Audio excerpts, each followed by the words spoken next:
Let's cross to London now and speak to Lara Clements from Wellcome Trust. Hello, thank you very much for your time. Could you start off by telling us more about why it is that France apparently is the vaccine skeptic capital of the world?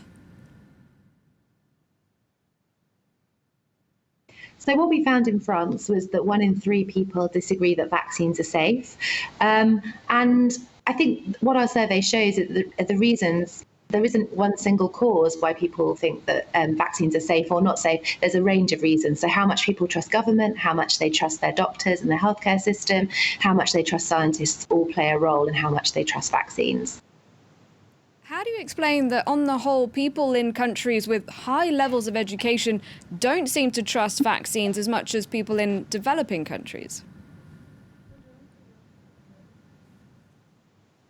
Well, actually, when we looked at the data by educational levels globally, we didn't actually find a pattern. But what we've seen in kind of higher income countries is this increasing pockets of people of distrust. And one of the reasons we think that might be is because people are less used to living with the threat of things like polio or diphtheria, which we have eradicated thanks to vaccines.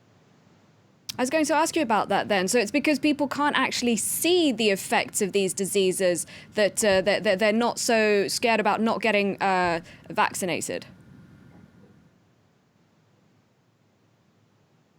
I think that's one thing that we think might play a part. I mean, I think that people have forgotten what it's like to have infectious diseases. And what we're seeing with the measles outbreaks is that we know with a highly infectious disease like measles, you need to have over 90% of the population vaccinated to protect the community. And we're starting to see that people, that with the outbreaks happening, that there's obviously deep pockets of distrust. So the fact that 72 people died in Europe last year from measles, which is vaccine preventable, is quite shocking. Nobody should be dying from measles in this day and age.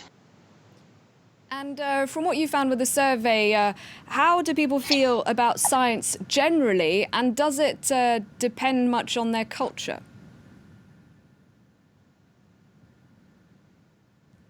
Absolutely. How much people trust scientists across the globe does vary. We found some really interesting places, like in Bangladesh, there's really high trust in scientists, and we see that reflected in things like their trust levels in vaccines.